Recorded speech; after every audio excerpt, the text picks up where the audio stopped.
Just a reminder, after you finish viewing this video, go to Google Classroom, click on the 12.2 digital worksheet and complete it. Once you hit submit, go through and check your answers. Let's get started. So again, if you haven't read Chapter 12, Lesson 2 yet, go to the Clever portal and access your online textbook, and then go to Chapter 12, Lesson 2. If after watching this video you have any questions, go ahead and email me.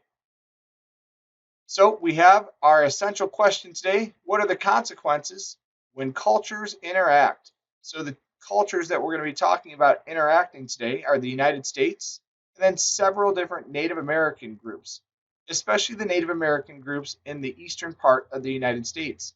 So as you hear about this, I want you to think about what are the consequences when these different cultures come together and interact.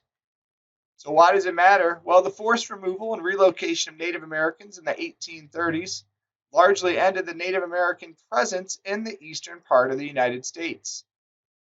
So our guiding questions today, first, why were Native Americans forced to abandon their land in the eastern U.S.? And why did some Native Americans resist resettlement? So we have one key vocabulary word today. That key vocabulary word is relocate. So relocate is just move to another place.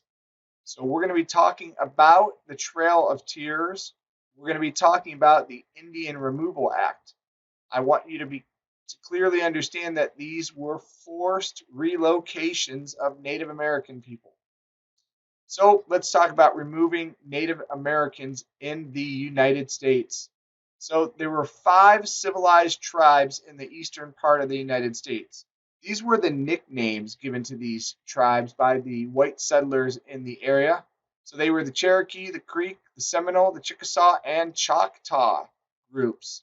So these are going to be the groups that are going to be forcibly removed through the Indian Removal Act, as we will talk about later in this lesson.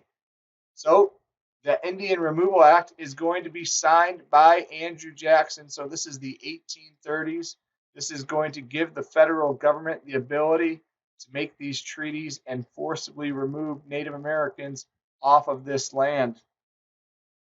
So the land that they're going to be removed from is in the southeastern part of the United States today, around Georgia there, the Carolinas, that area, and they will be removed and moved to the Indian Territory, and this was set up by Congress, and this is in the present-day state of Oklahoma.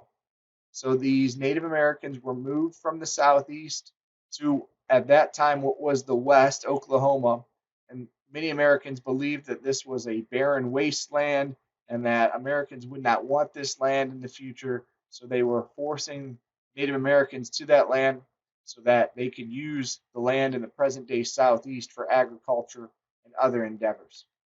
All right, so the Native Americans are going to fight this Indian Removal Act. They're going to fight back in a Supreme Court case, Worcester versus Georgia, in 1832.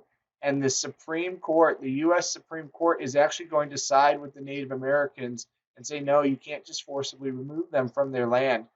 This is going to be ignored by President Jackson. Jackson, if you remember back when we were talking about U.S. expansion, he was a commanding officer in the United States Army that went and fought Native Americans in Florida. One of the reasons he rose to fame. So the Trail of Tears is going to be the name of the journey of Native Americans, this forced migration, this forced relocation from the southeast to the west. So the Trail of Tears is what it's called. These conditions were brutal. Native Americans were hungry. They were not given enough food. It was overcrowded. They were not given ample supplies to survive with the weather and all the other conditions, and they were forced to march to the west. So lots of Native Americans are going to die during this Trail of Tears, during this forced relocation, and they're going to refer to this as the trail where they cried. So there was resistance to removal. The Seminole Indians, present-day Florida, if you think of Florida State University, they're nicknamed the Seminoles. They were the only successful resistance there in the southeast. So they were able to resist for some time. Eventually, though, they were forced to kind of flee and relocate. Some left and went to the Everglades, Florida Everglades, where some still live today. So the Dade Massacre, one of the most successful resistance movements for the Seminole Indians, and what that's going to do is it's going to force the United States to send more troops, and these Seminole Wars are going to break out down there in Florida. So this will be between the United States and also between the Seminole Indians in Florida. Seminole Indians are going to get help from a group that are known as Black Seminoles. The Black Seminoles, these were African Americans, and these were people that escaped slavery. So they're going to fight with Seminole Indians because, one, they're going to be afraid that they're going to be captured and put back into slavery, but also because now this is their land. This is where they lived.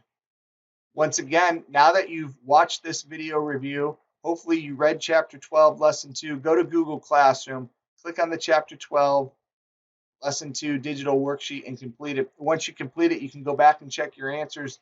Make sure you are fully understanding everything that you need. And as always, if you have any questions, please, please, please, please, please email me. Have a great rest of your day.